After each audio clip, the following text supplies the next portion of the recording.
Screen দেখা যাচ্ছে? Hello?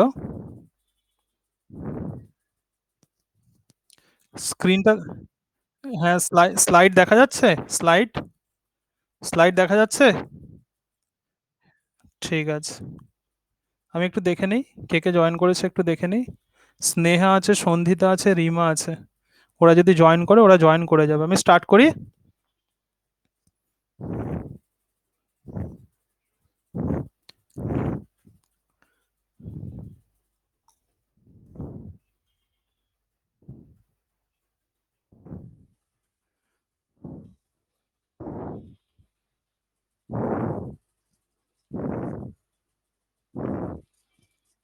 Start করছি।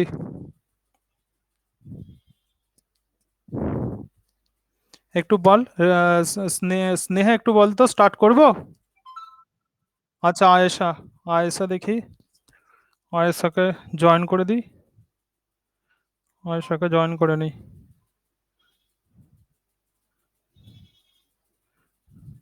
এক মিনিট, হ্যাঁ। আয়েশা, ভৌমিকা, ঠিক আছে।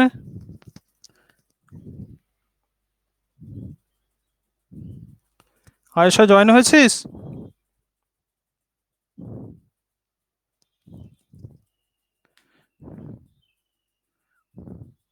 আয়েশা দেখতে পাচ্ছি না তো।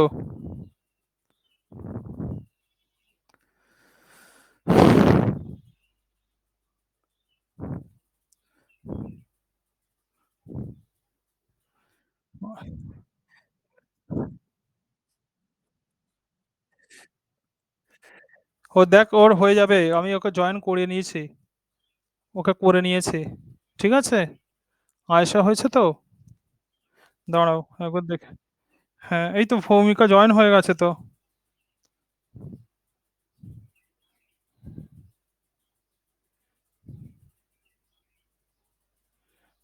ঠিক আছে, আমি স্টার্ট করছি, হ্যাঁ। হ্যালো। হ্যাঁ, দেখ আজকে আমরা যেটা এটা শোনা যাচ্ছে, দেখা যাচ্ছে? দেখা যাচ্ছে? একটু বলো। হ্যাঁ হ্যাঁ, ঠিক। ওকে। আজকে আমরা যেটা পড়বো, আমি আগের দিন ক্লাসটা ঠিকঠাক হয়নি আমার নেটের এর জন্য। তো প্রথমেই সবাইকে গুড আফটারনুন জানাই, এবং আশা করি সবাই ভালোই আছিস এরকম কন্ডিশনে। বাধ্য হয়ে আমাকে অনলাইনে ক্লাস নিতে হচ্ছে, ঠিক আছে। তো যাই হোক, আজকে আমরা যেটা পড়বো সেটা হচ্ছে ইমিউনোলজি। আমি আগের দিন আমি বলেছিলাম যে ইমিউনোলজি হচ্ছে তোমাদের ইউনিট যে 3 আছে, সেই ইউনিট 3 তে ইমিউনোলজি একটি অত্যন্ত গুরুত্বপূর্ণ একটি জায়গা, ঠিক আছে। অ্যাকচুয়ালি যে ইউনিটগুলো আছে, প্রথম যে ইউনিট আছে আমি একটু লিখছি এখানে। প্রথম যে ইউনিট আছে সেটা হচ্ছে রিপ্রোডাক্টিভ বায়োলজি। ইউনিট 1-এ যেটা আছে সেটা রিপ্রোডাক্টিভ বায়োলজি। আমি এখান থেকে স্টার্ট করব না অ্যাকচুয়ালি। সেকেন্ড যে ইউনিট আছে তোমাদের সিলেবাসে, সেকেন্ড যে ইউনিট আছে সেটা হচ্ছে মলিকুলার বায়োলজি। মলিকুলার বায়োলজি আছে, ইভলিউশন আছে এবং জেনেটিক্স আছে। তিনটে টপিকস, মেন টপিকস আছে, অর্থাৎ রিপ্রোডাক্টিভ বায়োলজি, এবং তার সঙ্গে সঙ্গে ইউনিট 2-তে যেটা আছে সেটা হলো মলিকুলার বায়োলজি, ইভলিউশন এবং তার সঙ্গে সঙ্গে জেনেটিক্স, এই বিষয়গুলো আছে। ইউনিট 3-তে যেটা আছে, যেটা নিয়ে আমার অ্যাকচুয়ালি আজকের আমার আলোচনা, ইউনিট 3-তে কিছু টপিকস আছে, যেমন প্রথমেই যেটা আছে সেটা হলো ইমিউনোলজি। আমি এই ইমিউনোলজির কিছু নোটস আমি তোমাদেরকে দিয়েছি, প্লাস আরও নোটস আমি দিয়ে দেবো, টোটাল বিষয়টা বোঝাবো অ্যাকচুয়ালি। এবং তার সঙ্গে সঙ্গে যেটা আছে সেটা হলো ইকোনমিক জুলজি, অর্থাৎ পিসি কালচার, এপি কালচার, এই সমস্ত বিষয়গুলো আছে। এই সমস্ত টপিকসগুলো নিয়ে, এবং তার সঙ্গে সঙ্গে আছে মাইক্রোবস ইন হিউম্যান ওয়েলফেয়ার, অর্থাৎ বিভিন্ন জীবাণু কিভাবে আমাদের উপকার করে, এই সমস্ত বিষয়গুলো নিয়েই প্রধানত ইউনিট 3 আছে। ইউনিট 4-এ যে চ্যাপ্টারটা আছে সেটি হলো biotechnology. This is very very important chapter actually. Unit 2 এবং ইউনিট 4, এই দুটো ইউনিট রিলেটেড। এবং ফিফথ যে ইউনিট আছে, 5 নম্বর যে ইউনিট আছে, সেটি হলো ইকোলজি। অ্যাকচুয়ালি তোমাদের যে সিলেবাস আছে, এই সিলেবাসে অন্তত আমার যেটা মনে হয় সেটা হচ্ছে 60% হচ্ছে আন্ডারস্ট্যান্ডিং পোর্শন, অর্থাৎ 60% বুঝতে হবে এবং 40% মনে রাখতে হবে, মানে মুখস্থ করতে হবে আর কি। যে যে ইম্পর্টেন্ট বিষয়গুলো যেখান থেকে এই 40% কোয়েশ্চেন্স আসে 40% সিলেবাসে, সেগুলো আমি পরে আলোচনা করব। তাহলে আজকে আমার যেটা আলোচনার বিষয় সেটি হলো ইমিউনোলজি। মানে ইমিউনোলজি কি? অ্যাকচুয়ালি ইমিউনোলজি মানে হচ্ছে আমাদের দেহের প্রোটেকশন ব্যবস্থা। বিভিন্ন রকমের রোগের বিরুদ্ধে আমাদের দেহের যে প্রোটেকশন ব্যবস্থা সেটাই হলো ইমিউনোলজি। এখন এই যে প্রোটেকশন যে ব্যবস্থা অ্যাকচুয়ালি ইমিউনোলজি মানে দেহে বিভিন্ন রকমের যে রোগ হয় সেই রোগের জীবাণুর বিরুদ্ধে প্রোটেকশন ক্ষমতাই হচ্ছে ইমিউনোলজি। এক্ষেত্রে দেখো আমি একটা স্লাইড আমি তোমাদেরকে দেখাচ্ছি। তো এটা একটা ভাইরাসের ছবি। আমরা সবাই জানি যে এই ভাইরাসটা কি। এই ভাইরাস হচ্ছে করোনা ভাইরাস, ঠিক আছে? তাহলে করোনা ভাইরাস এখানে স্পাইক প্রোটিন আছে প্লাস অন্যান্য যে সমস্ত স্ট্রাকচার আছে, কিন্তু এক্ষেত্রে আমি দেখতে পাচ্ছি যে একটা মানুষ এই করোনা ভাইরাসকে দূর করে দেওয়ার চেষ্টা করছে। মানে মানুষের শরীরে এমন একটা সিস্টেম আছে যে সিস্টেম কি করে এই ভাইরাসের অ্যাটাকের বিরুদ্ধে আমাদের দেহকে রক্ষা করে। তো এই যে সিস্টেম এটাই কিন্তু অ্যাকচুয়ালি ইমিউনোলজিক্যাল সিস্টেম। সুতরাং ইমিউনোলজিক্যাল সিস্টেম হলো সেই সিস্টেম যে সিস্টেম কি করে বিভিন্ন রোগের প্যাথোজেনের হাত থেকে আমাদের দেহকে রক্ষা করে। এক্ষেত্রে আমরা আরো কয়েকটা প্যাথোজেন বা অত্যন্ত ক্ষতিকারক কিছু জীব আমরা দেখতে পাচ্ছি। যেমন ভাইরাস হতে পারে, অর্থাৎ যে সমস্ত বস্তু আমাদের দেহতে রোগ ঘটায় এই সমস্ত বস্তু বিভিন্ন রকমের হতে পারে। কি কি হতে পারে আমি একটু লেখার চেষ্টা করি। এই সমস্ত বস্তু হতে পারে ভাইরাস হতে পারে। সুতরাং ভাইরাস আমরা জানি যে করোনা ভাইরাস SARS-CoV-2 ঘটাচ্ছে, কত মারাত্মক এই ভাইরাস। এবং তার সঙ্গে সঙ্গে বিভিন্ন ব্যাকটেরিয়া হতে পারে, অর্থাৎ ব্যাকটেরিয়া যদি আমাদের শরীরে ঢোকে তাহলে আমাদের দেহে রোগ হতে পারে। এবং তার সঙ্গে সঙ্গে ফাঞ্জি হতে পারে। আমরা সবাই জানি যে বর্তমানে কি হচ্ছে, আহ, যে দাঁড়াও, কে কে রিকোয়েস্ট পাঠালে একটু দেখে নিই। এবং আমরা জানি যে ফাঞ্জি বর্তমানে করোনা ভাইরাসের ইনফেকশনের জন্য যে ফাঙ্গাস রোগ ঘটাচ্ছে, যেমন যেটাকে ব্ল্যাক ফাঙ্গাস বলা হচ্ছে, যে মিউকর মাইকোসিস এই রোগটা ঘটাচ্ছে, ঠিক আছে? তাহলে ফাঙ্গাস আমাদের শরীরকে আক্রমণ করতে পারে। এবং তার সঙ্গে সঙ্গে বিভিন্ন হেলমিন্থ মানে বিভিন্ন কৃমি জাতীয় প্রাণী আমাদেরকে আক্রমণ করতে পারে। কিন্তু আলটিমেটলি মানুষকে কি হতে হবে? আলটিমেটলি মানুষকে বেঁচে থাকতে হবে। অর্থাৎ এই রোগের বিরুদ্ধে মানুষকে প্রতিরোধ ক্ষম হতে হবে। সুতরাং যে কথাটা বারবার বর্তমানে বলা হচ্ছে যে ইমিউনিটি, অর্থাৎ মানুষের ইমিউনিটি পাওয়ারকে বর্তমানে বলা হচ্ছে যে বাড়িয়ে নিতে হবে যে কোনো প্রকারেই হোক। সুতরাং আমরা এটাই পড়বো যে এই ইমিউনিটি জিনিসটা কি অ্যাকচুয়ালি, অর্থাৎ কিভাবে আমাদের দেহ এই ভাইরাসের আক্রমণকে প্রতিরোধ করতে পারে, এই ব্যাকটেরিয়ার আক্রমণকে প্রতিরোধ করতে পারে, ফাঙ্গাসের আক্রমণকে প্রতিরোধ করতে পারে, বিভিন্ন হেলমিন্থ বা কৃমি জাতীয় পদার্থের আক্রমণকে প্রতিরোধ করতে পারে। দেখো এক্ষেত্রে একটা সিম্বলিক আমরা ছবি আমরা দেখতে পাচ্ছি, যে আমরা চেষ্টা করছি যেন এগুলো আমাদের শরীরে যেন প্রবেশ না করে। অর্থাৎ হাত দিয়ে আমরা বাধা দেওয়ার চেষ্টা করছি যে যাতে এই সমস্ত প্যাথোজেনগুলো আমাদের শরীরে প্রবেশ করতে না পারে। সুতরাং ইমিউনোলজির এবার আমি মেন জায়গাতে চলে যাচ্ছি, ইমিউনোলজির আমাদের সিলেবাসে আমি চলে যাচ্ছি। প্রথমেই যে শব্দ আমাদেরকে পড়তে হবে সেটা হলো pathogen. So what is pathogen? Pathogen হলো সেই সমস্ত জীব বা সেই সমস্ত পদার্থ যেগুলো আমাদের দেহে রোগ সৃষ্টি করে। যেমন ভাইরাস প্যাথোজেন হতে পারে, ব্যাকটেরিয়া প্যাথোজেন হতে পারে, ফাঙ্গাস প্যাথোজেন হতে পারে, বিভিন্ন হেলমিন্থ বা কৃমি জাতীয় প্রাণী এরা কিন্তু প্যাথোজেন হতে পারে।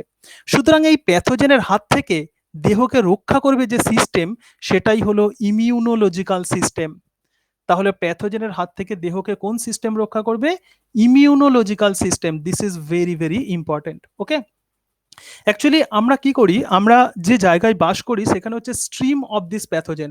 সুতরাং পৃথিবীতে অসংখ্য এরকম প্যাথোজেন আছে, এগুলোকে আমি প্যাথোজেন হিসাবে আমি আঁকছি। এই প্যাথোজেনকেই বলা হয় antigen. This is very very important. তাহলে আমি দুটো টার্ম বললাম, একটি টার্ম হলো প্যাথোজেন এবং আরেকটি টার্ম হলো অ্যান্টিজেন। সুতরাং এই অ্যান্টিজেন যখন আমাদের দেহতে প্রবেশ করে তখন কি হয়, আমাদের দেহতে রোগ ঘটায়। কিন্তু একটা অ্যান্টিজেন সহজে কিন্তু রোগ ঘটায় না। অ্যাকচুয়ালি আমাদের ইমিউনোলজিক্যাল সিস্টেম কি করে, এই অ্যান্টিজেন যাতে আমাদের শরীরে রোগ না ঘটায় সেই সেই রকমই ব্যবস্থা আমাদের শরীরকে তৈরি করে। সুতরাং একটি অ্যান্টিজেন আমাদের দেহতে ঢুকতে গেলে প্রথমেই তাকে দুটি লাইন ক্রস করতে হয়। একটি হলো ফার্স্ট লাইন অফ ডিফেন্স, তাহলে একটিকে আমরা বলবো ফার্স্ট লাইন অফ ডিফেন্স, এবং আরো একটা যে লাইন আছে সেই লাইনকে বলা হয় সেকেন্ড লাইন অফ ডিফেন্স। সুতরাং কোনো অ্যান্টিজেন প্রথমেই কি করবে, পরিবেশে ধরা যাক অ্যান্টিজেন আছে, তো এই অ্যান্টিজেন আমাদের দেহতে যখন ঢুকবে মানে ঢুকতে যাবে, ধরা যাক অ্যান্টিজেন এর দেহতে ঢুকতে যাবে। ওকে, সুতরাং এই দেহতে ঢোকার জন্য একে প্রথমেই অ্যান্টিজেনকে বা প্যাথোজেনকে প্রথমেই দুটো লাইনকে ক্রস করতে হবে, তবেই কিন্তু আমাদের দেহে সে রোগ ঘটাবে। ওকে, সুতরাং এক্ষেত্রে আমরা দেখতে পাচ্ছি যে ডিজিজ তখনই হবে যদি অ্যান্টিজেন এই দুটি লাইনকে ক্রস করে, যদি ফার্স্ট লাইন অফ ডিফেন্সকে যদি অ্যান্টিজেন ক্রস করে, তাহলে অ্যান্টিজেন কার সম্মুখীন হবে? তাহলে অ্যান্টিজেন সেকেন্ড লাইন অফ ডিফেন্সের কাছাকাছি আসবে। সুতরাং সেকেন্ড লাইন অফ ডিফেন্সকে যদি অ্যান্টিজেন যদি ক্রস করে যায়, তাহলেই কিন্তু আমাদের কোনো ডিজিজ ঘটবে। যেমন এক্ষেত্রে আমি যে অ্যান্টিজেনের কথা বলেছি, এটি হলো corona virus. So corona virus এক্ষেত্রে আমরা দেখতে পাচ্ছি this is acts as an antigen. তো অ্যান্টিজেন যখন মানুষের শরীরে ঢুকবে, করোনা ভাইরাস কিভাবে ঢোকে? আমরা জানি, আমরা যদি কোনো স্নিজিং করি, মানে কাশলাম অথবা হাঁচি কাশি ইত্যাদির মধ্য দিয়ে যে ড্রপলেটস, এই ড্রপলেটসগুলো পরিবেশে প্রথমেই নির্গত হয় এবং এই ড্রপলেটসের মধ্যে কি থাকে? এইরকম করোনা ভাইরাস থাকে। ধরা যাক আমি এমন একটা জায়গাতে দাঁড়িয়ে আছি যেখানে এরকম অসংখ্য ড্রপলেটস আছে, যে ড্রপলেটসের মধ্যে করোনা ভাইরাস আছে। এখন এই করোনা ভাইরাস আমাদের শরীরের মধ্যে ঢুকবে। তাহলে ধরা যাক আমার শরীরে এটা ঢুকতে চাইছে, তাহলে ঢুকতে গেলে দেহ বাধা দেবে।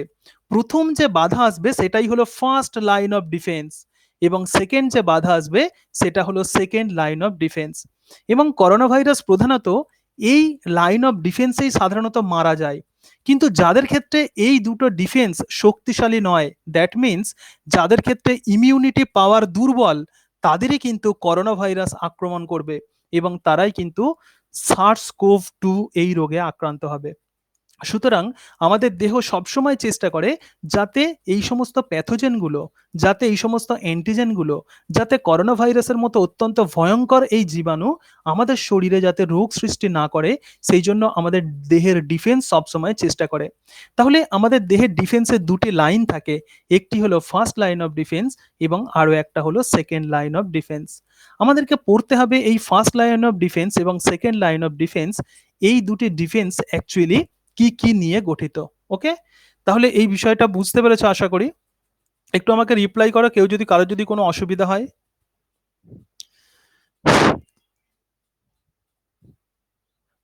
আয়েশা, আয়েশা কোনো বোঝা যাচ্ছে? হ্যালো, হ্যাঁ বলো অ্যান্টি। আচ্ছা আমি বলে দেবো একটু, অ্যান্টিজেন তাহলে কাকে বলে একটু বলো শুনি। What is antigen? অ্যান্টিজেন মানে হচ্ছে যে সমস্ত ক্ষতিকারক বস্তু যেগুলো আমাদের শরীরে প্রবেশ করে রোগ ঘটায়, তাদেরকেই আমরা বলবো অ্যান্টিজেন। তাহলে ইমিউনিটি আমরা কাকে বলবো? What is immunity? ইমিউনিটি হলো আমাদের দেহের সেই সিস্টেম, যে সিস্টেম কি কাজ করে? এই অ্যান্টিজেনের হাত থেকে আমাদের দেহকে রক্ষা করে। তাহলে এই ইমিউনোলজিক্যাল সিস্টেমের অ্যাকচুয়ালি দুটো লাইন থাকবে, একটি হলো ফার্স্ট লাইন অফ ডিফেন্স এবং আরও একটা হলো সেকেন্ড লাইন অফ ডিফেন্স। এবং এক্ষেত্রে আমাদেরকে যে সমস্ত যে বিষয়টা বলছিলাম যে পড়তে হবে ফার্স্ট লাইন অফ ডিফেন্সে কি আছে আর সেকেন্ড লাইন অফ ডিফেন্সে কি আছে।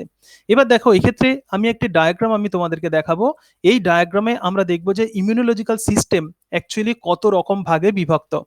প্রথমেই দেখো এক্ষেত্রে আমরা দেখতে পাচ্ছি যে ইমিউনোলজিক্যাল সিস্টেমের অ্যাকচুয়ালি দুটি পার্ট। একটি পার্ট হলো innate immunity, so this is called innate immunity, and this innate immunity is first line of defence. This is first line defence. অর্থাৎ কোনো প্যাথোজেন বা কোনো জীবাণু যখন আমাদের শরীরে প্রবেশ করতে যায়, প্রথমেই সেই জীবাণু এই ফার্স্ট লাইন অফ ডিফেন্সে আটকে যায়। আমি একটু ছবিটা আবার আঁকছি। মনে কর ধর এটা ফার্স্ট লাইন অফ ডিফেন্স আর এটা সেকেন্ড লাইন অফ ডিফেন্স। এই দুটো ডিফেন্স যদি কোনো জীবাণু যদি ক্রস করতে পারে, যেমন এক্ষেত্রে ধরা যাক এটি একটি জীবাণু আছে, ধরা যাক আমি করোনা ভাইরাস লিখছি, ঠিক আছে? তো এই করোনা ভাইরাসের টার্গেট কি থাকবে? এইটাকে, এই লাইনটাকে ক্রস করা এবং এই লাইনটাকে ক্রস করা। সুতরাং করোনা ভাইরাস যদি এই লাইনটা, লাইন দেখতে পাচ্ছ না? স্ক্রিনটা দেখতে পাচ্ছ না? স্ক্রিনটা এবার দেখো, এবার দেখ, এবার দেখা যাচ্ছে? হ্যাঁ, আচ্ছা। এবার দেখো এক্ষেত্রে আমি যেটা বলছিলাম সেটা আরেকবার বলে দিই। ধরা যাক এটি হলো করোনা ভাইরাস। সুতরাং করোনা ভাইরাস যখন আমাদের শরীরে কোনো রোগ যখন ঘটাবে, অতটা সহজে কিন্তু আমরা রোগাক্রান্ত হব না। যাদের ইমিউনিটি পাওয়ার অনেক বেশি শক্তিশালী তারা কিন্তু রোগাক্রান্ত হবে না। অর্থাৎ যাদের ফার্স্ট লাইন অফ ডিফেন্স, এক্ষেত্রে আমি যে লাইনটা এঁকেছি this is the first line of defence. এই ফার্স্ট লাইন অফ ডিফেন্সেই বেশিরভাগ জীবাণু মারা যায়। কিন্তু তাতেও যদি ফার্স্ট লাইন অফ ডিফেন্স কোনো মানুষের ক্ষেত্রে যদি সক্রিয় না হয়, তাহলে সেই জীবাণুটা কোথায় ঢুকে যাবে? সেকেন্ড লাইন অফ ডিফেন্সে। সেকেন্ড লাইন অফ ডিফেন্স যদি ক্রস করতে না পারে, তাহলে কিন্তু রোগ ঘটবে না। এবং সেকেন্ড লাইন অফ ডিফেন্সে যে পদার্থ তৈরি হয় একটি ওয়াই শেপেড গ্লাইকোপ্রোটিন, এটা অনেক সময় পরীক্ষাতে আসে যে গ্লাইকোপ্রোটিন, তাহলে একটি ওয়াই আকৃতির গ্লাইকোপ্রোটিন তৈরি হয়, তাকেই আমরা বলবো অ্যান্টিবডি। এই শব্দটা আমরা সবাই শুনেছি। সুতরাং কোনো অ্যান্টিজেনের বিরুদ্ধে আমাদের দেহ যে ওয়াই আকৃতির গ্লাইকোপ্রোটিন তৈরি করে তাকেই আমরা বলবো অ্যান্টিবডি। তাহলে অ্যান্টিবডি কোন লাইন অফ ডিফেন্সে তৈরি হবে? সেকেন্ড লাইন অফ ডিফেন্সে তৈরি হবে। অ্যান্টিবডি সেকেন্ড লাইন অফ ডিফেন্সে তৈরি হবে এবং ফার্স্ট লাইন অফ ডিফেন্সে কিন্তু অ্যান্টিবডি তৈরি হবে না। তাহলে যে বিষয়টা বলছিলাম, তাহলে এটি হলো অ্যান্টিজেন। সুতরাং অ্যান্টিজেন যখন আমাদের দেহতে রোগ যদি ঘটাতে চায়, তাহলে অ্যান্টিজেনকে এই দুটি লাইন ক্রস করতে হবে। তাহলে এই দুটি লাইনে কি আছে এই বিষয়টা আমাদেরকে জানতে হবে। আমি আরেকটুখানি এক্সাম্পল, আচ্ছা একজন জয়েন হতে চাইছে, আমি ওকে জয়েন করে নিই। হ্যাঁ, 1 মিনিট, একটু জাস্ট ওকে জয়েন করে নিই। ঠিক আছে, এবার দেখো যে বিষয়টা বলছিলাম যে তাহলে দেখো এক্ষেত্রে যেটা বলছিলাম যে আমাদের যে ইননেট ইমিউনিটি মানে ফার্স্ট লাইন অফ ডিফেন্সে অ্যাকচুয়ালি কি আছে একটু দেখে নিই। সুতরাং ফার্স্ট লাইন, হ্যাঁ যেটা বলছিলাম যে ধরা যাক কোনো একটা দেশ, সাপোজ একটা দেশে বাইরের শত্রুরা এসেছে, ঠিক আছে, ধরা যাক এটি একটা কান্ট্রি, এটা একটা দেশ। এই দেশে কি হচ্ছে, এটা একটা কান্ট্রি, আমি সি হিসাবে লিখছি, এবং এই দেশে বাইরের শত্রু, এগুলো হচ্ছে শত্রু, এরা আক্রমণ করতে আসছে। তাহলে নিশ্চয়ই বর্ডারে কি থাকবে? Border security force. সুতরাং এই বর্ডার সিকিউরিটি ফোর্সের সঙ্গে এই শত্রুদের যুদ্ধ হবে। জাস্ট এই বিষয়টাই আমাদের ইমিউনিটিতে আছে। সুতরাং ফার্স্ট লাইন অফ ডিফেন্সে কোন ধরনের সৈন্যরা থাকে এটা আমাদেরকে বুঝতে হবে, এবং সেকেন্ড লাইন অফ ডিফেন্সে কোন ধরনের সৈন্যরা থাকে এটা আমাদেরকে বুঝতে হবে। তাহলে ফার্স্ট লাইন অফ ডিফেন্স যেটাকে আমরা বলবো ইননেট ইমিউনিটি, এই ইননেট ইমিউনিটিতে কি কি থাকে? ইননেট ইমিউনিটিতে যে সমস্ত বিষয়গুলো ইম্পর্টেন্ট থাকে সেগুলো আমি বলছি। প্রথম যে বিষয়টা সেটা হলো স্কিন। তাহলে ফার্স্ট যে ডিফেন্স সেটা হলো স্কিন। আমরা প্রত্যেকেই জানি, আমি একটু স্কিন সম্বন্ধে বলার চেষ্টা করি। তাহলে বেশিরভাগ জীবাণু আমাদের স্কিন ভেদ করতে পারে না। ধরা যাক এটা স্কিন, কোনো জীবাণু এই স্কিনেতে এসে লাগলো, তাহলে স্কিনের যে টেম্পারেচার আছে, আমরা জানি যে আমাদের ত্বকে একটা সুনির্দিষ্ট টেম্পারেচার আছে, এই টেম্পারেচারেই কিন্তু অনেক জীবাণু মারা যায়। এছাড়া স্কিনের পিএইচ অনেক কম হয় এবং এই কম পিএইচে কিন্তু অনেক জীবাণু মারা যায়। তাহলে স্কিন এইভাবে আমাদেরকে প্রোটেক্ট করে। এরপরে যেটা আছে সেটা হলো মিউকাস মেমব্রেন। ধরা যাক আমরা খাবারের মধ্য দিয়ে কোনো জীবাণু খেয়ে ফেলেছি, খাবারের মধ্য দিয়ে কোনো মাইক্রোবস বা প্যাথোজেন আমরা খেয়ে ফেলেছি, কোনো অ্যান্টিজেন আমরা খেয়ে ফেলেছি। সুতরাং ওই সমস্ত অ্যান্টিজেনগুলো মিউকাস মেমব্রেন, সাপোজ এটা হলো মিউকাস মেমব্রেন, তাহলে অ্যান্টিজেনগুলো এই মিউকাস মেমব্রেনে আটকে যায়। তাহলে আর মিউকাস মেমব্রেন এটাকে ক্রস করতে পারে না এবং এখানেই এই সমস্ত জীবাণুগুলো মারা যায়। সুতরাং এটাকে বলা হয় ব্যারিয়ার ডিফেন্স। তাহলে ইননেট ইমিউনিটির প্রথম যে ডিফেন্স সেটা হলো ব্যারিয়ার ডিফেন্স, এবং ইননেট ইমিউনিটিতে কিছু কোষ থাকবে, এটাকেই বলে ইন্টারনাল ডিফেন্স। তাহলে ইননেট ইমিউনিটির দুটো অংশ, একটা হলো ব্যারিয়ার ডিফেন্স আর একটা হলো ইন্টারনাল ডিফেন্স, মানে আভ্যন্তরীণ ডিফেন্স। এক্ষেত্রে যে কোষ থাকে তাকে বলা হয় ফ্যাগোসাইটিক কোষ। This is very very important. আমি তোমাদের যে নোটসটা দিয়েছি তাতে প্রথমেই যে প্রশ্নটা আছে দেখবে যে ইমিউনোলজিক্যাল সিস্টেমের বিভিন্ন রকমের কোষগুলির নাম করো। This are very very important এই বিষয়টা। So what is the phagocytic cell? Actually phagocytic cell হলো সেই সমস্ত কোষ যে সমস্ত কোষের খাবারই হলো জীবাণু। তাহলে এদের খাবার কি? এদের ফুড হচ্ছে প্যাথোজেন বা অ্যান্টিজেন। ফ্যাগোসাইটিক কোষ কি হতে পারে? রক্তেতে বিভিন্ন রকমের কোষ থাকে। এই রক্তের কোষ বা ডব্লিউবিসি, আমরা প্রত্যেকেই জানি যে শ্বেত রক্তকণিকা জীবাণু ধ্বংস করে। সুতরাং ডব্লিউবিসির যে খাবার সেটাই কিন্তু এই অ্যান্টিজেন। সুতরাং এরা ফ্যাগোসাইটিক কোষ হিসেবে কাজ করে। আমাদের বিভিন্ন অর্গ্যানে বিভিন্ন রকমের ফ্যাগোসাইটিক কোষ থাকে। কোন অর্গ্যানে কোন ধরনের ফ্যাগোসাইটিক কোষ থাকে এগুলো আমাদেরকে মনে রাখতে হবে। Then what is the phagocytic cell? Then the phagocytic cell actually are those types of cells which engulf the antigen as food. তার মানে ফ্যাগোসাইটিক সেল হলো সেই সমস্ত কোষ যারা কোনো প্যাথোজেনকে বা ক্ষতিকারক জীবাণুকে খাদ্য হিসেবে গ্রহণ করে, তাদেরকেই আমরা বলবো ফ্যাগোসাইটিক সেল। ওকে, যেমন ডব্লিউবিসি বা রক্তের বিভিন্ন কোষ ফ্যাগোসাইটিক কোষ হিসেবে কাজ করতে পারে। যে বিষয়টা বলছিলাম বিভিন্ন অর্গানে ফ্যাগোসাইটিক কোষ থাকে, যেমন লিভারে যে ফ্যাগোসাইটিক কোষ থাকে তাকে বলে কুফার সেল, পরীক্ষাতে আসে, এটা ভেরি ভেরি ইম্পর্টেন্ট। তাহলে লিভারে যে ফ্যাগোসাইটিক কোষ থাকবে সেই কোষটাকে বলা হয় কুফার সেল। যকৃতে তাহলে লিভার বা যকৃতে থাকে কুফার সেল, আমাদের কিডনিতে থাকে মেসেঞ্জিয়াল সেল, এরকম ডিফারেন্ট অর্গানে ডিফারেন্ট টাইপের ফ্যাগোসাইটিক কোষ থাকে। তাহলে লিভারে যে ফ্যাগোসাইটিক কোষ এটা জেনারেলি পরীক্ষাতে আসে, এর নাম হলো কুফার সেল। নেক্সট যে কোষটা, যে কোষ জীবাণুকে ধ্বংস করে তাকে বলে ন্যাচারাল কিলার সেল বা এনকে সেল। এই এনকে সেলও কিন্তু জীবাণুকে ধ্বংস করে। থার্ড যেটা আছে সেটা হলো অ্যান্টি মাইক্রোবায়াল প্রোটিন। এক্ষেত্রে তিনটি অ্যান্টি মাইক্রোবায়াল প্রোটিনের কথা আমি বলবো, একটুখানি দেখে নাও। আমি একটু লিখছি অ্যান্টি মাইক্রোবায়াল প্রোটিন। আমরা অনেক সময় একটা টার্ম আমরা শুনেছি, সেই টার্মটা হচ্ছে কি, সেই টার্মটা হচ্ছে এলআইসি, ঠিক আছে, লাইফ ইন্স্যুরেন্স কর্পোরেশন। এইভাবে আমাদেরকে এই এই কেমিক্যাল পদার্থটার কথা মনে রাখতে হবে। এক্ষেত্রে প্রথম যে কেমিক্যাল পদার্থটা সেটা হলো এল। L for lysozyme. এল মানে কি? এল মানে হলো লাইসোজাইম। লাইসোজাইম কোথায় থাকে? লাইসোজাইম থাকে আমাদের চোখের জলে। লাইসোজাইম থাকে টিয়ার্স, মানে চোখের জলে। ধরা যাক চোখে কোনো জীবাণু পড়লো, তখন কি হবে? তখন চোখের মধ্যে যে লাইসোজাইম থাকে সেই জীবাণুকে মেরে ফেলে। এছাড়া এটা কোথায় থাকে? স্যালিভা, মানে লালারসে এই জীবাণু থাকে, এবং খাবারের মধ্য দিয়ে যদি কোনো আমরা প্যাথোজেন গ্রহণ করি তাহলে সেই জীবাণুকে লাইসোজাইম মেরে ফেলে। তাহলে এক্ষেত্রে যে রাসায়নিক পদার্থ এলআইসির এল, এটা মনে রাখবে। সেকেন্ড যে পদার্থটা আছে সেই পদার্থটার নাম হলো ইন্টারফেরন। সেকেন্ড যে পদার্থটা আছে সেই পদার্থটার নাম হলো interferon. This is very very important. এবং বর্তমানে আমরা করোনা ভাইরাসের যে আক্রমণ শুনছি, এক্ষেত্রে একটা শব্দ আমরা বারবার শুনতে পাচ্ছি, সেই শব্দটার নাম হলো সাইটোকাইন। সুতরাং এই সাইটোকাইন সম্বন্ধে আসতে পারে। তাহলে ইন্টারফেরনকে আমরা বলতে পারি সাইটোকাইন। সাইটোকাইন কি কাজ করে একটু বলে দিই। সাইটোকাইন ভাইরাল ইনফেক্টেড কোষকে ধ্বংস করে। তাহলে সাইটোকাইনের ফাংশন হলো ভাইরাল ইনফেক্টেড যে সেল আছে, ভাইরাল ইনফেক্টেড সেলকে এরা ধ্বংস করে দেয়। এর ফলে কি উপকার হয় একটু দেখে নেই।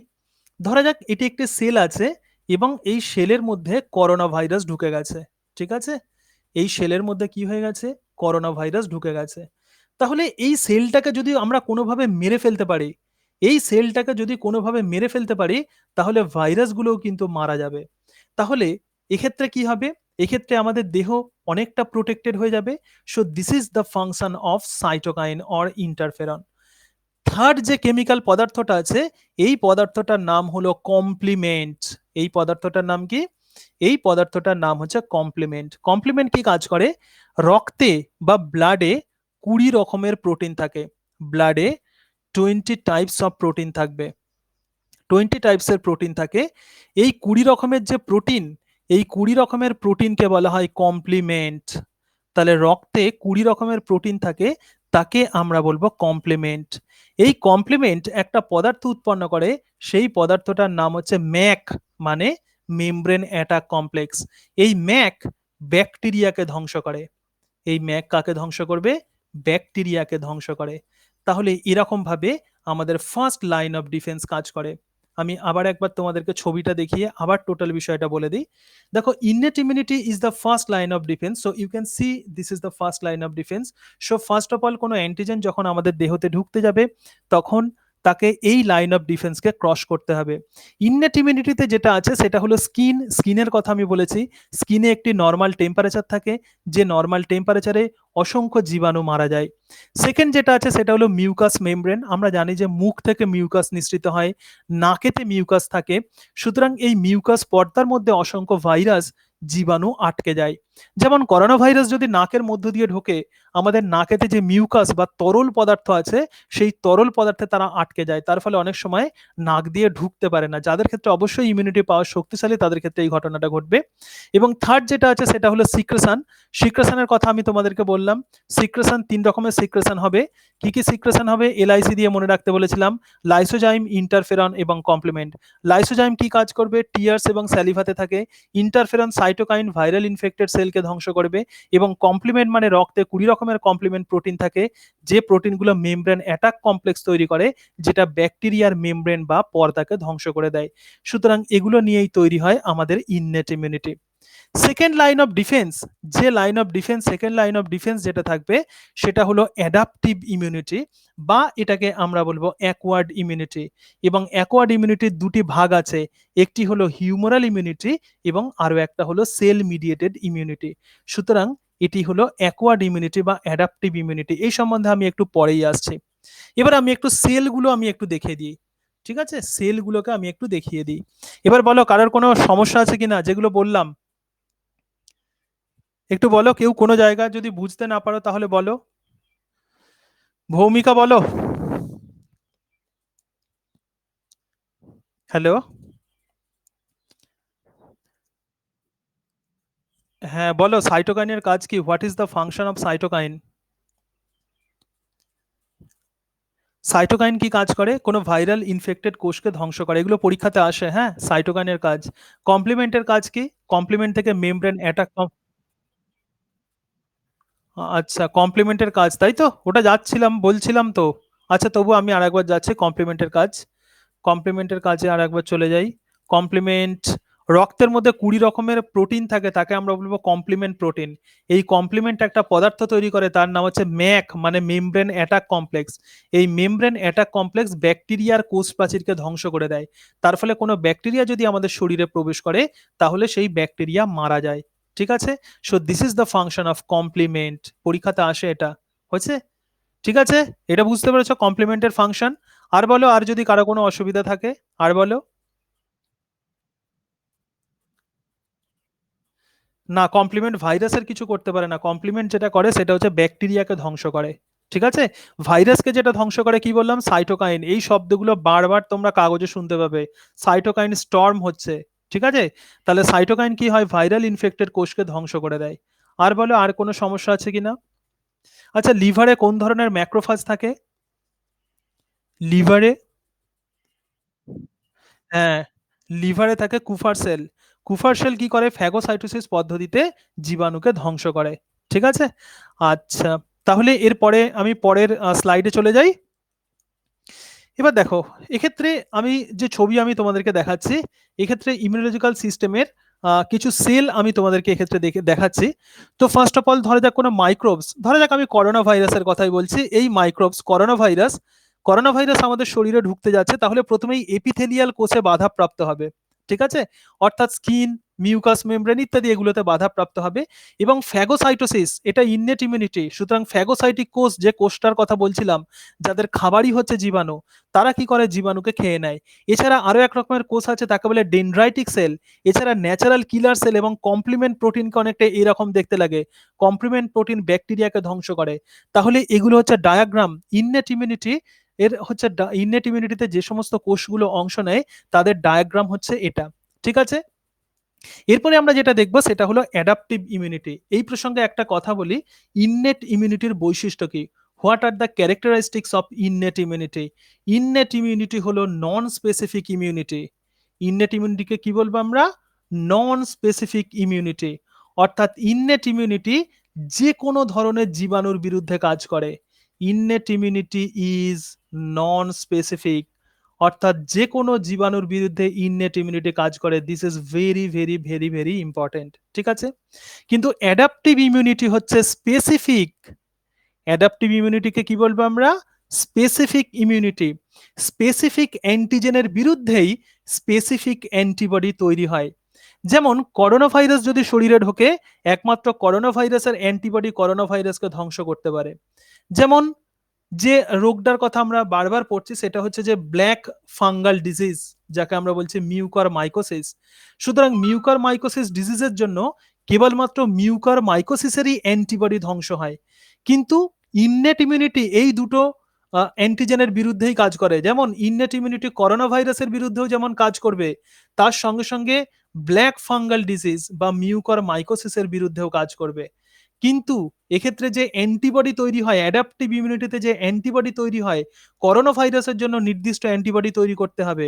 আবার ব্ল্যাক ফাঙ্গাল ডিজিজ বা মিউকার মাইকোসিসের জন্য নির্দিষ্ট অ্যান্টিবডি তৈরি করতে হবে। So this is called adaptive immunity.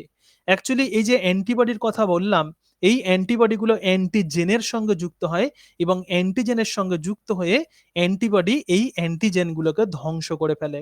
ঠিক আছে? তাহলে অ্যাডাপটিভ ইমিউনিটিতে অ্যাকচুয়ালি অ্যাডাপটিভ ইমিউনিটিকে আমরা দুটো ভাগে ভাগ করতে পারি। একটি হলো হিউমোরাল ইমিউনিটি। অ্যাডাপটিভ ইমিউনিটিকে আমরা দুটো ভাগে ভাগ করতে পারি। একটি হলো হিউমোরাল ইমিউনিটি এবং আরো এক রকমের যে ইমিউনিটি তাকে আমরা বলব সেল মিডিয়েটেড ইমিউনিটি।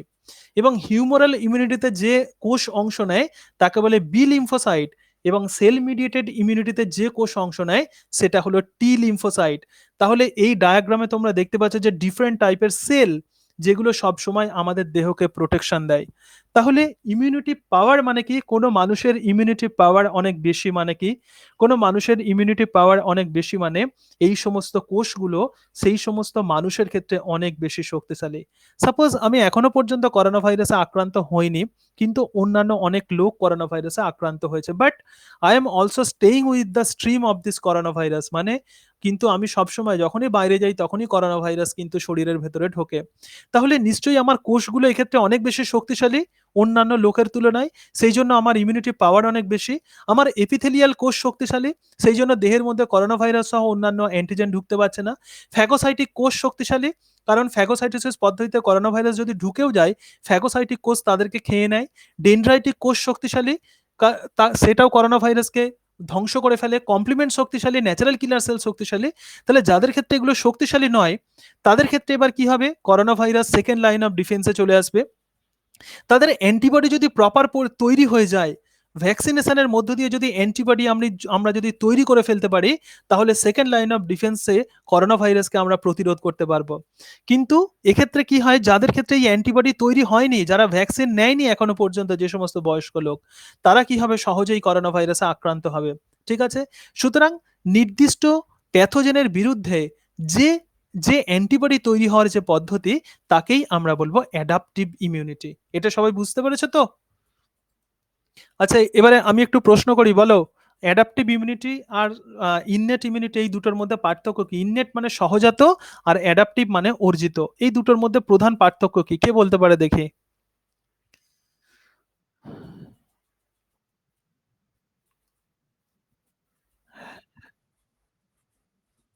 হ্যাঁ, বাহ! নন স্পেসিফিক মানে কি? যেকোনো ধরনের অ্যান্টিজেনের বিরুদ্ধে এরা কাজ করবে। ঠিক আছে? শুধুমাত্র করোনা ভাইরাস নয়, যেকোনো ধরনের অ্যান্টিজেন এর বিরুদ্ধে এরা কাজ করে। আর কিন্তু স্পেসিফিক মানে কি? করোনা ভাইরাসের জন্যই কিন্তু স্পেসিফিক অ্যান্টিবডি তৈরি হতে হবে। তাহলে এটাই হচ্ছে অ্যাকচুয়ালি ইননেট ইমিউনিটি আর অ্যাডাপটিভ ইমিউনিটির মধ্যে পার্থক্য। তাহলে আমরা এক্ষেত্রে দেখে নিলাম যে ইননেট ইমিউনিটি এবং অ্যাডাপটিভ ইমিউনিটির মধ্যে পার্থক্য কি। এবারে আমি আরো একটা বিষয় আমি তোমাদেরকে বলবো। ঠিক আছে? একটু আমি স্লাইডটাকে একটু আমি নিচে করছি। এবার দেখো, এক্ষেত্রে আমি কিছু কোষের কথা আমি বলবো। রক্তের সেল বা ব্লাড সেল। আমরা জানি যে ব্লাড সেল হচ্ছে ৩ রকমের। এটা আমরা প্রত্যেকেই জানি। ব্লাড সেল আরবিসি হতে পারে, লোহিত রক্তকণিকা হতে পারে, ব্লাড সেল ডব্লিউবিসি হতে পারে, শ্বেত কণিকা হতে পারে এবং ব্লাড সেল প্লেটলেটস হতে পারে, মানে অণুচক্রিকা হতে পারে। ঠিক আছে? কিন্তু আমার এক্ষেত্রে কাজ আরবিসি নিয়ে নয়। আরবিসি অক্সিজেন এবং কার্বন ডাই অক্সাইড পরিবহন করে, কিন্তু এরা ইমিউনিটিতে সাহায্য করে না। প্লেটলেটস প্লেটলেটস রক্ত তঞ্চনে সাহায্য করে, কিন্তু এরা ইমিউনিটিতে সাহায্য করে না। কেবলমাত্র একটা রোগের ক্ষেত্রে প্লেটলেটসের পরিমাণ প্রচুর পরিমাণে কমে যায়, সেটা হলো ডেঙ্গু ফিভার।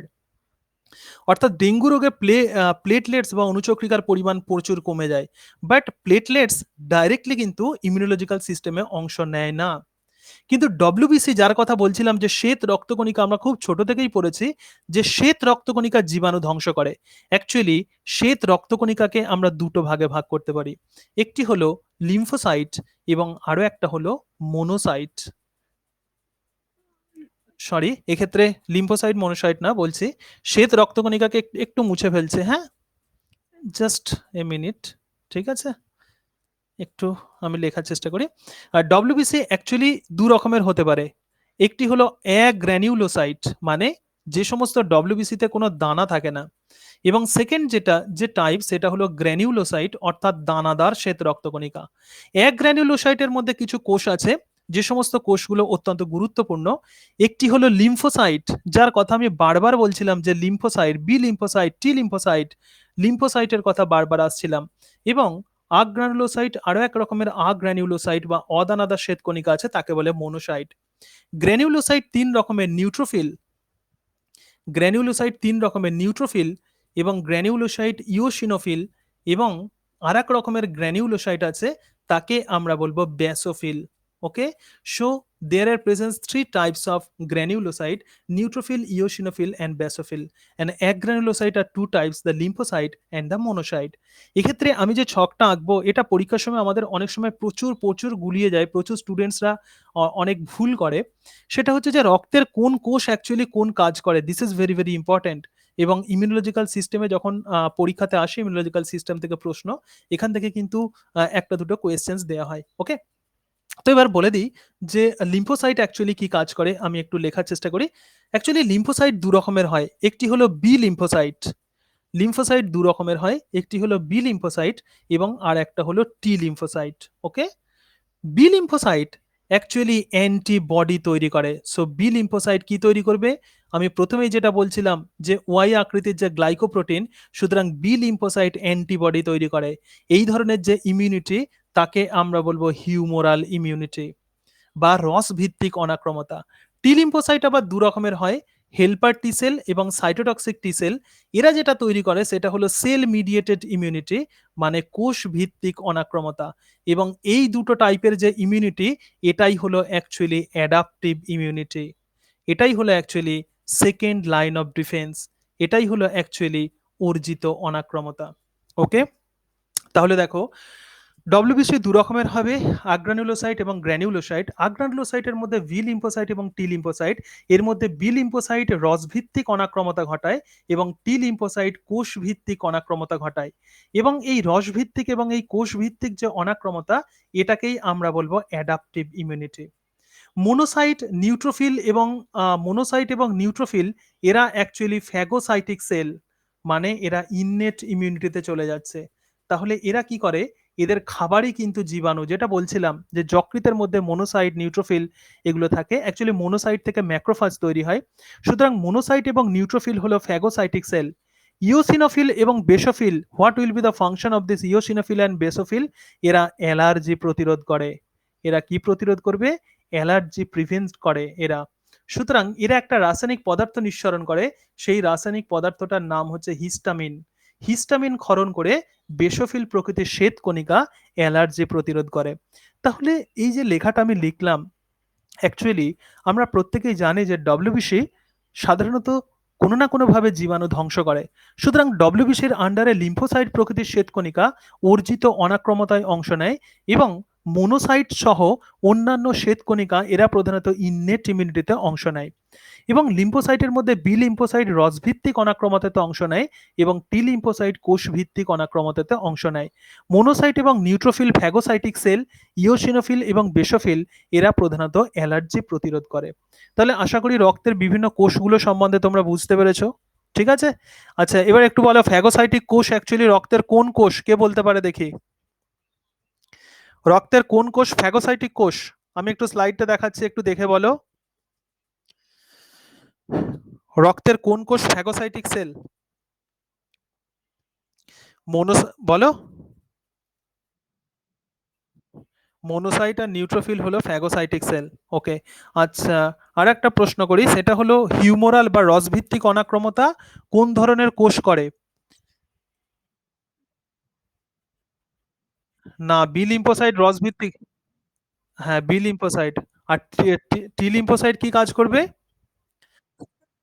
কোষ ভিত্তিক অনাক্রমতা। রসভিত্তিক আর কোষ ভিত্তিক এই ২ ধরনের অনাক্রমতা কিন্তু অ্যাডাপটিভ ইমিউনিটি। ঠিক আছে? মানে অ্যাকোয়ার্ড ইমিউনিটি, মানে সেকেন্ড লাইন অফ ডিফেন্স। ওকে? এটা সবাই বুঝতে পেরেছো? আচ্ছা, এবারে আমি অনেকটাই প্রায় 75% আমরা কভার করে ফেলেছি ইমিউনোলজিক্যাল সিস্টেমের। এবার জাস্ট আজকে আমি আউটলাইনের কথা বলছি এবং পরে আমরা প্রত্যেকটা বিষয় নিয়ে আলাদা আলোচনা করব। যেমন অ্যান্টিজেন, অ্যান্টিজেনের কিছু টার্ম আছে, epitope, paratope. So what are this are important. এবং তার সঙ্গে আমরা আলোচনা করব বিভিন্ন রকমের বি লিম্ফোসাইট, টি লিম্ফোসাইট কিভাবে হিউমারাল এবং সেল মিডিয়েটেড ইমিউনিটি ঘটায়। সুতরাং ইননেট ইমিউনিটি যেটা হলো ফার্স্ট লাইন অফ ডিফেন্স, যেটা যে কোনো ধরনের অ্যান্টিজেনের বিরুদ্ধে কাজ করবে, তাকে আমরা কতগুলো ভাগে ভাগ করতে পারি। আমি যে নোটসটা তোমাদেরকে দেব, সেই নোটসে এইগুলো সমস্ত লেখা থাকবে। ঠিক আছে? অর্থাৎ এই ধরনের ব্যারিয়ার কিভাবে কাজ করে সেগুলো লেখা থাকবে। প্রথম যে ব্যারিয়ার সেটা হলো অ্যানাটমিক্যাল ব্যারিয়ার। অ্যানাটমিক্যাল ব্যারিয়ারের মধ্যে যেটা থাকবে সেটা হলো স্কিন, মিউকাস মেমব্রেন, এগুলো হলো অ্যানাটমিক্যাল ব্যারিয়ার। আমি আগেই বলেছি যে আমাদের নরমাল টেম্পারেচারে জীবাণু মারা যায়। অ্যাকচুয়ালি একটা বিষয় সবসময় মনে রাখবে যে জ্বর হওয়া, যখন আমরা কোনো ফিভারে যখন আক্রান্ত হই, দেহের টেম্পারেচার যখন বেড়ে যায়, এর কারণটা কি? এর কারণটা কিন্তু ভালো। এর কারণটা হচ্ছে যে ওই ইনক্রিজড টেম্পারেচারে জীবাণুকে মেরে ফেলার চেষ্টা করে আমাদের দেহ। যেমন করোনা ভাইরাস যদি শরীরে ঢোকে, দেহের টেম্পারেচার বেড়ে যায়, ওই টেম্পারেচারে করোনা ভাইরাসকে মেরে ফেলার চেষ্টা করে আমাদের দেহ। কিন্তু যদি না পারে, তাহলে আর কিছু করার থাকে না, আমরা কোভিড-19 তখন আমরা আক্রান্ত হব। ঠিক আছে? তাহলে স্কিন এইভাবে কাজ করবে। মিউকাস মেমব্রেন কি? নাকের মধ্যে দিয়ে করোনা ভাইরাস ঢুকে গেছে। নাকে যে সিক্রেশন হয়, সেই সিক্রেশন বা তরল পদার্থে করোনা ভাইরাস আটকে যাচ্ছে। সুতরাং দেহের ভিতরে আর ঢুকতে পারছে না। আমাদের রেসপিরেটরি সিস্টেম আর ঢুকতে পারছে না। This is called anatomical barrier. Second যে ব্যারিয়ারের কথা বলবো সেটা হলো ফিজিওলজিক্যাল ব্যারিয়ার। তাহলে এগুলো হলো ইননেট ইমিউনিটির পার্ট। সেকেন্ড যে ব্যারিয়ার সেটা হলো ফিজিওলজিক্যাল ব্যারিয়ার। ব্যারিয়ার মানে কি? ব্যারিয়ার মানে বাধা। সুতরাং ফিজিওলজিক্যাল ব্যারিয়ারের প্রথমেই যেটা আসবে সেটা হলো স্টোম্যাক। স্টোম্যাকের পিএইচ আমরা জানি যে স্টোম্যাক হলো অ্যাসিডিক। স্টোম্যাকের pH is very very low. Stomach থেকে যে এইচসিএল নিঃসৃত হয়, এই এইচসিএল গুলো জীবাণুকে মেরে ফেলে। So this HCL killed antigen. তাহলে এইচসিএল জীবাণুকে মেরে ফেলে। তাহলে এটা হলো ফিজিওলজিক্যাল ব্যারিয়ার। থার্ড যে ব্যারিয়ার সেটা হলো কেমিক্যাল ব্যারিয়ার। যেটা বলছিলাম যে কেমিক্যাল ব্যারিয়ার। কেমিক্যাল ব্যারিয়ারের মধ্যে কি থাকবে? কেমিক্যাল ব্যারিয়ারের মধ্যে আমি যেভাবে মনে রাখতে বলেছিলাম কি দিয়ে? এলআইসি দিয়ে। লাইসোজাইম, ইন্টারফেরন এবং কমপ্লিমেন্ট। সুতরাং এই তিনটি পদার্থ কেমিক্যাল ব্যারিয়ার হিসাবে কাজ করে। ফোর্থ যে ঘটনাটা ঘটবে তাকে বলে ইনফ্ল্যামেশন। তাকে আমরা বলবো inflammatory response. What is this? Inflammatory response, বা যাকে বাংলাতে বলা হয় প্রদাহ। যাকে বাংলাতে কি বলা হয়? প্রদাহ, বা যাকে আমরা বলতে পারি ঘা। শরীরে কোনো একটা যদি আঘাত লাগে, আমরা জানি যে সেখানে ঘা হয়। এই যে ঘটনা, এটাকেই আমরা বলবো ইনফ্ল্যামেটরি রেসপন্স।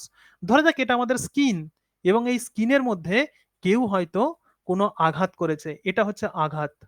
ঠিক আছে? তাহলে এখানে কোনো ড্যামেজ ঘটাচ্ছে। ধরা যাক এটা একটা ছুরি, এই ছুরি আমাদের স্কিনেতে কেউ ঢুকিয়ে দিয়েছে। তাহলে কি হবে? স্কিনের এই জায়গাটা ফাঁকা হয়ে যাবে।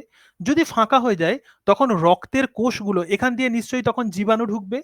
যদি ওই জায়গাটা ফাঁকা হয়ে যায়, দেহের কোনো জায়গা যদি কেটে যায়, তাহলে ওখান দিয়ে কি ঢুকবে? অ্যান্টিজেন ঢুকবে।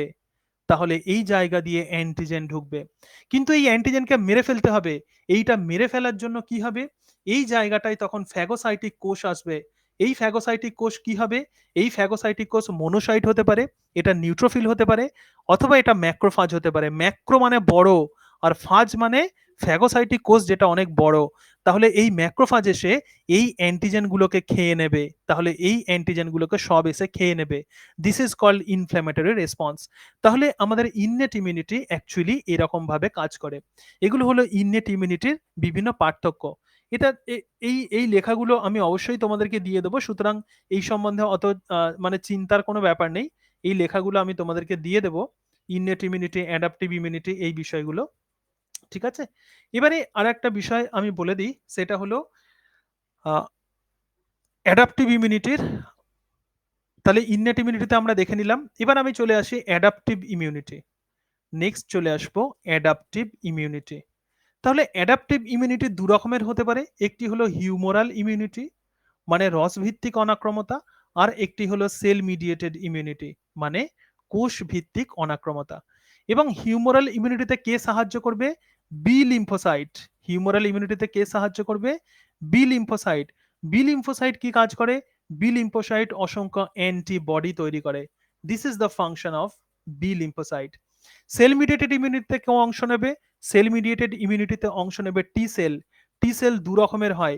একটি হলো হেল্পার টি সেল, এবং আরেকটা যে সেল হলো সেটা হলো সাইটোটক্সিক টি সেল। তাহলে আরেকটা সেল যাকে আমরা বলবো সেটা হলো টিসি সেল। এখানে দেখো এই যে শব্দটা helper T sell, what will be the function of this helper T sell? This is very very important. Actually এই হেল্পার টি সেল থেকে একটা রাসায়নিক পদার্থ নির্গত হয়। সেই রাসায়নিক পদার্থকে বলা হয় সাইটোকাইন বা লিম্ফোকাইন, যেটা আমরা বলছিলাম। ইননেট ইমিউনিটিতেও কিন্তু সাইটোকাইন কাজ করে এবং অ্যাকোয়ার্ড ইমিউনিটিতেও কিন্তু সাইটোকাইন কাজ করে। এবং সাইটোকাইন এই শব্দটা আমি বারবার বলছি, এই শব্দটা বারবার শোনা যাচ্ছে সংবাদ মাধ্যমে, বিভিন্ন সোশ্যাল মিডিয়ায় ঘোরাফেরা করছে, ফেসবুকে, টুইটারে, সব জায়গায়। কারণ করোনা ভাইরাস যদি শরীরে ঢুকে যায়, ফার্স্ট লাইন অফ ডিফেন্সে যদি ক্রস করে যায়, তাহলে সে সেকেন্ড লাইন অফ ডিফেন্সে চলে আসবে। তখন সেকেন্ড লাইন অফ ডিফেন্সে করোনা ভাইরাসকে প্রতিরোধ করার জন্য যে কোষ সক্রিয় হবে তার নাম helper T sell. Helper T sell কি কাজ করবে? হেল্পার টি সেল বি লিম্ফোসাইটের উপর কাজ করবে। বি লিম্ফোসাইটের উপর কাজ করে বি লিম্ফোসাইটকে অ্যান্টিবডি তৈরি করতে সাহায্য করবে। তাহলে করোনা ভাইরাস এই অ্যান্টিবডি দ্বারা মারা যাবে, অর্থাৎ এই অ্যান্টিবডিগুলো করোনা ভাইরাসকে মেরে ফেলবে। Then this is actually the function of helper T cell. এবং helper T cell cytotoxic T সেলকেও সাহায্য করে। সাইটোটক্সিক টি সেল মানে কি? ধরা যাক একটি কোষ যেটা ভাইরাস ইনফেক্টেড হয়েছে, যেটা বলছিলাম যে ইন্টারফেরন। তাহলে এক্ষেত্রে এই একটা কোষ, এই কোষের মধ্যে কে ঢুকে গেছে? এই কোষের মধ্যে করোনা ভাইরাস ঢুকে গেছে। সুতরাং এই কোষটা দেহে প্রচুর প্রচুর ক্ষতি করবে। এর মধ্যে করোনা ভাইরাস বংশ বিস্তার করবে। তাহলে যে জায়গায় রিপ্রোডাকশন করবে করোনা ভাইরাস, সেই কোষকে ধ্বংস করতে হবে। তাহলে সাইটোটক্সিক টি সেল এই কোষকে ধ্বংস করে, ভাইরাল ইনফেক্টেড কোষকে ধ্বংস করবে। এবং তাহলে হেল্পার টি সেল দুটো কাজেই সাহায্য করে। একটা সেল মিডিয়েটেড ইমিউনিটিতে যেমন সাহায্য করে, তার সঙ্গে সঙ্গে হিউমোরাল ইমিউনিটিতেও সাহায্য করে। তাহলে যে বিষয়ে আমরা প্রথমেই বলেছিলাম যে বি লিম্ফোসাইট আর টি লিম্ফোসাইট বা টি সেল, এই দুটি সেল, বি লিম্ফোসাইট অ্যান্টিবডি তৈরি করে। এই ধরনের যে ইমিউনিটি, তাকে আমরা বলবো humoral immunity. So this is called humoral immunity.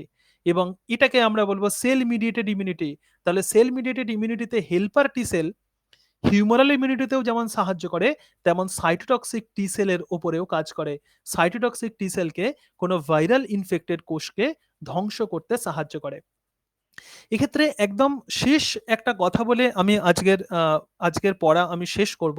সেটা হচ্ছে what will be the utility of vaccination. কেন করোনা ভাইরাসকে প্রতিরোধ করার জন্য আমরা দুটো ডোজ আমরা ব্যবহার করি। অর্থাৎ আমরা যে ভ্যাকসিন যেটা আমরা ব্যবহার করি, কেন সেই ভ্যাকসিনকে আমাদেরকে দুটো ডোজ নিতে হয়, এই কথাটা আমি আজকে তোমাদেরকে বলবো। এবং তার ফলে ইমিউনিটি সম্বন্ধে একটু তোমাদের কনসেপ্ট ক্লিয়ার হয়ে যাবে। ঠিক আছে, আমি একটু প্রশ্ন করে নিই। বলো, হেল্পার টি সেল কি কাজ করে? কে বলতে পারে? আমি স্লাইডটা দেখাচ্ছি। বাহ! আচ্ছা, এটা কে বললো? আচ্ছা, প্রিয়তোষ, বাহ, ঠিক বলেছো। আচ্ছা, এবার বলো, সাইটোটক্সিক টি সেলের কাজ কি? What is the function of cytotoxic T sell?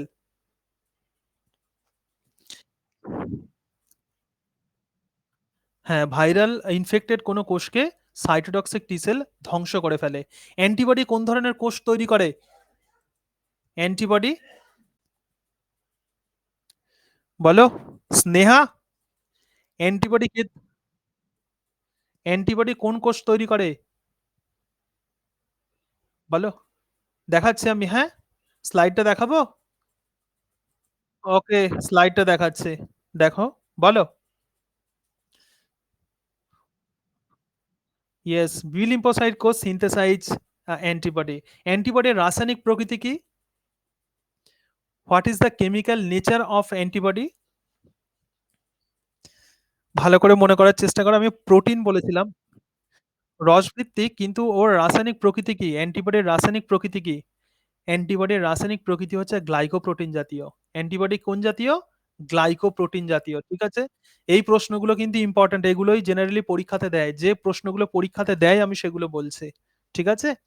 আচ্ছা, সাইটোকাইন কি কাজ করে সেটা আমরা দেখে নিলাম। তাহলে সাইটোকাইন, এই এই এই যে বিষয়টা, যে টার্মটা ঘোরাফেরা করছে, এর কাজ কি আমরা সেটা দেখে নিলাম। ঠিক আছে? এবারে আমি কি বলবো বলেছিলাম? এবারে কি বলবো বলেছিলাম? বলো। এবারে ইমিউনোলজিক্যাল সিস্টেমের কোন বিষয়টা আমি আলোচনা করব বলছি? ইয়েস, দুটো ডোজ কেন নিতে হয়? ওকে।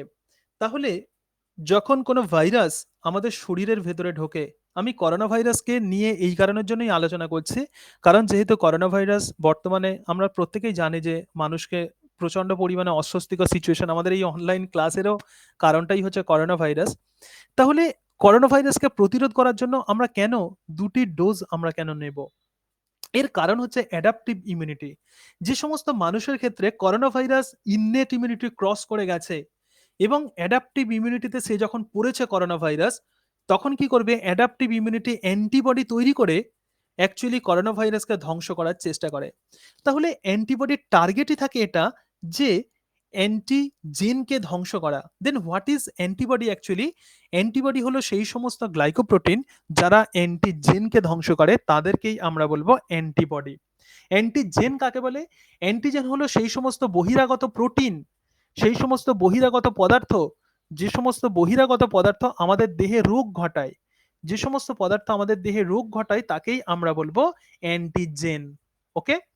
ধরা যাক কোনো মানুষ বহিরাগত পদার্থ আমি বললাম, ধরা যাক কেউ আ কারো শরীরে ধরা যাক কেউ একটা পিন খেয়ে নিয়েছে। আলপিন। ঠিক আছে? তাহলে সেটা কি অ্যান্টিজেন? না, সেটা অ্যান্টিজেন নয়। কারণ সেটা প্রোটিন নয়। সুতরাং অ্যান্টিজেনকে অবশ্যই প্রোটিন জাতীয় হতে হবে এবং আমরা জানি যে করোনা ভাইরাসের দেহের বাইরে কি থাকে? Spike protein. এগুলো হচ্ছে স্পাইক প্রোটিন। তাহলে বহিরাগত প্রোটিন এটা দেহের মধ্যে ঢুকছে। তাহলে এটা অ্যান্টিজেন হিসাবে কাজ করে। সুতরাং এরা কি করে? রোগ ঘটায়। তাহলে অ্যান্টিজেনকে ধ্বংস করার জন্য কি তৈরি করতে হবে? অ্যান্টিবডি। অ্যান্টিবডি কি করবে? এই অ্যান্টিজেনকে মেরে ফেলবে। কিভাবে মেরে ফেলবে? অ্যাডাপটিভ ইমিউনিটির একটি অত্যন্ত গুরুত্বপূর্ণ প্রপার্টিজ আছে, সেটি হলো মেমোরি। অ্যাডাপটিভ ইমিউনিটি মনে রেখে দেয় মেমোরি, স্মৃতি। অর্থাৎ কোন অ্যান্টিজেন প্রথমে ঢুকেছে সেইটা অ্যাডাপটিভ ইমিউনিটি মনে রেখে দেয়।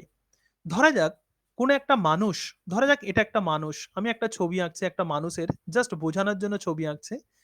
এখানে আর্টিস্টিক ছবি আঁকার কোনো দরকার নেই, বোঝানোর জন্য আমি ছবি আঁকছি। ধরা যাক এই মানুষের শরীরে করোনা ভাইরাস এক্ষেত্রে ঢুকেছে। ঠিক আছে? যখন বা আমি বলতে পারি যে করোনা ভাইরাসের ভ্যাকসিন এক্ষেত্রে দেয়া হচ্ছে। ভ্যাকসিন হলো সেই সমস্ত পদার্থ দিয়ে তৈরি যেগুলো অ্যাকচুয়ালি অ্যান্টিজেনের অংশ। সুতরাং করোনা ভাইরাসের কোনো একটা পার্টস এই ভ্যাকসিনে ব্যবহার করা হয়। সুতরাং যখনই এই পদার্থটা শরীরের ভেতরে ঢোকে, ইমিউনোলজিক্যাল সিস্টেম সেটাকে মনে রেখে দেয়। যদি যদি ঢোকে, ফার্স্ট যখন এটা ঢুকছে, তখন কি করে? ইমিউনোলজিক্যাল সিস্টেম তার বিরুদ্ধে ধরা যাক ২ টো অ্যান্টিবডি তৈরি করেছে। কটা অ্যান্টিবডি তৈরি করেছে? ২ টো। এবং যখন আমরা সেকেন্ড টাইম যখন প্রবেশ করাবো, কো আমাদের দেহের ইমিউনোলজিক্যাল সিস্টেম কিন্তু মনে রেখে দিয়েছে ওটা ঢুকেছিল আগে। সুতরাং সেকেন্ড টাইম যখন ওই অ্যান্টিজেন বা করোনা ভাইরাস ঢুকবে, তখন অসংখ্য অ্যান্টিবডি আমাদের দেহতে তৈরি করবে। এই ধরনের যে রেসপন্স, এটাকে আমরা বলবো মেমোরি রেসপন্স। তাহলে সত্যি যদি সেকেন্ড বার যদি ঢোকে, তাহলে অসংখ্য অ্যান্টিবডি তৈরি হয়। তাহলে ২ টো ডোজ আমরা কেন নেব? ভ্যাকসিন হলো কোনো অ্যান্টিজেনেরই পদার্থ ব্যবহার করা হয়, কিন্তু এমনভাবে ব্যবহার করা হয় যেটা অ্যাডাপটিভ ইমিউনিটির মেমোরিকে বাড়িয়ে দেয়, কিন্তু রোগ ঘটায় না। তাকেই আমরা বলবো ভ্যাকসিন। তাহলে প্রথম যখন ভ্যাকসিন যখন দেয়া হয় সেটা আমাদের দেহতে রোগ ঘটাবে না। কিন্তু যেহেতু এটা করোনা ভাইরাসেরই কোনো একটা পার্টস থেকে তৈরি, সেই কারণের জন্য এরা আমাদের ইমিউনোলজিক্যাল সিস্টেমের মেমোরিটাকে তৈরি করে দেবে। সেকেন্ড টাইম যখন আমরা দেব তখন মেমোরি অনেক বেশি হয়ে যাবে, অনেক বেশি পরিমাণে দেহের মধ্যে অ্যান্টিবডি অলরেডি তৈরি হয়ে যাবে।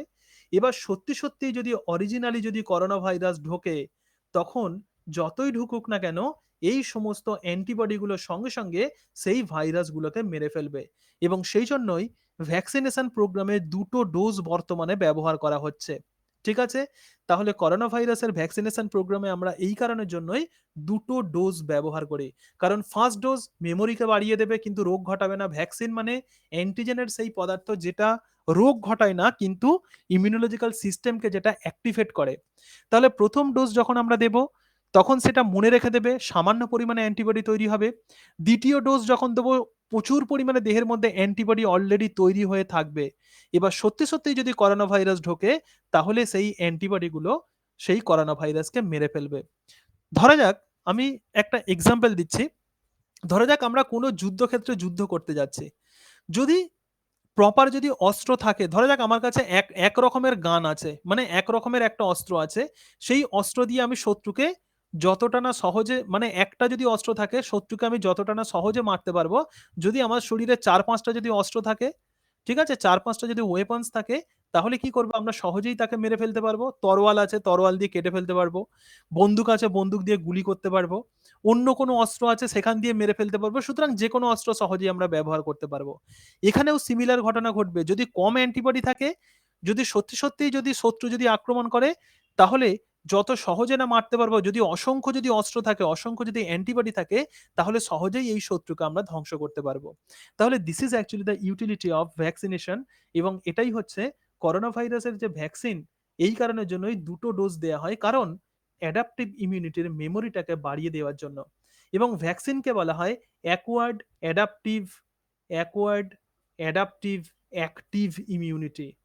Acquired adaptive active immunity. Active immunity কি আমি এটা সম্বন্ধে পরের দিন আলোচনা করব। আমি একটা গ্রাফ তোমাদেরকে দেখিয়ে দিই তাহলে টোটাল বিষয়টা তোমাদের কাছে 100% ক্লিয়ার হয়ে যাবে। Why we use 2 dose to prevent corona virus. Okay, so this is a graph you can see. এটা একটা গ্রাফ আমি তোমাদেরকে দেখাচ্ছি। দেখো, প্রথমেই আমরা এক্ষেত্রে দেখতে পাচ্ছি যে প্রাইমারি ইমিউনোলজিক্যাল রেসপন্স, ধরা যাক কোনো একটা অ্যান্টিজেন ঢুকেছে প্রথম এক্সপোজার। এক্ষেত্রে এই যে নীল যে ছবিটা আমরা দেখতে পাচ্ছি, যে নীল যে গ্রাফ, একটা অ্যান্টিজেন ঢুকেছে, এই অ্যান্টিজেন হচ্ছে ফার্স্ট টাইম ঢুকেছে। তাহলে যতটা পরিমাণে ইমিউনোলজিক্যাল রেসপন্স হবে, যদি অ্যান্টিজেনটা যদি সেকেন্ড টাইম যদি ঢোকে তাহলে ইমিউনোলজিক্যাল রেসপন্স কত বেড়ে গেছে। সুতরাং এটা অ্যান্টিবডি কনসেন্ট্রেশন।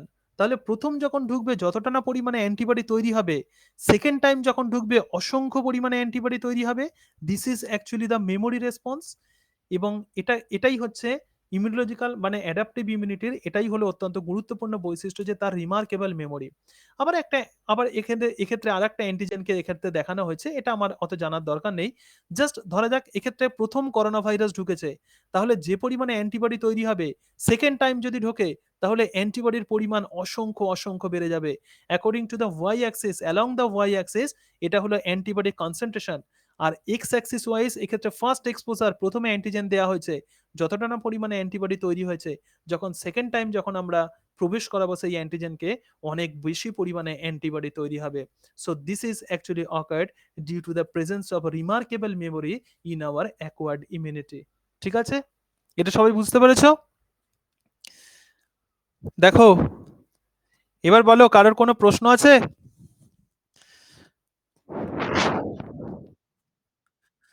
এই গ্রাফটা? আচ্ছা, আচ্ছা, আর বলো আর কোনো প্রশ্ন আছে কিনা? সন্ধিতা বলো, বলো অ্যাকর্ড, হ্যাঁ বলো অ্যাকোয়ার্ড ইমিউনিটির একটা অত্যন্ত গুরুত্বপূর্ণ বৈশিষ্ট্য যেটা ভ্যাকসিনেশনে ব্যবহার করা হয়। আমি একটুখানি গ্রাফটা দেখাচ্ছি, হ্যাঁ তাহলে বুঝতে পারবে। লেখাটা দেখাচ্ছে, লেখাটা দেখে বলবে আমাকে, হ্যাঁ ঠিক আছে। কোথায় গেল? আচ্ছা, এখানে দেখাচ্ছি, দেখো, বলো কি অ্যাকোয়ার্ড ইমিউনিটির গুরুত্বপূর্ণ বৈশিষ্ট্য যেটা ভ্যাকসিনেশনে ব্যবহার করা হয়। দেখো আমি এটাকে দেখাচ্ছি। হ্যাঁ, মেমোরিটা হচ্ছে ব্যবহার করা হয়, অ্যাকোয়ার্ড ইমিউনিটি মনে রেখে দেয়। ঠিক আছে, তাহলে প্রধানত এটাই হচ্ছে ইমিউনিটির অ্যাকচুয়ালি বেসিক প্রপার্টিজ। এরপরে যে অংশগুলো আছে অ্যাকচুয়ালি ইমিউনিটিতে তোমাদের সিলেবাসে যে বিষয়গুলো আছে, আমি একটুখানি লিখে দিই তাহলে বুঝতে পারবে যে কি কি অ্যাকচুয়ালি তোমাদেরকে পড়তে হবে। আহ, একটুখানি আমি কালার চেঞ্জ করি, let me change the colour. Okay, then black choice করলাম। ঠিক আছে, ১ নাম্বার যেটা আছে সেটা হচ্ছে ইননেট অ্যান্ড অ্যাকোয়ার্ড ইমিউনিটি, যেটা আমি আলোচনা করলাম। ইননেট অ্যান্ড অ্যাকোয়ার্ড ইমিউনিটি, তাহলে এটাকে আমি আলোচনা করলাম এবং শেষ করলাম।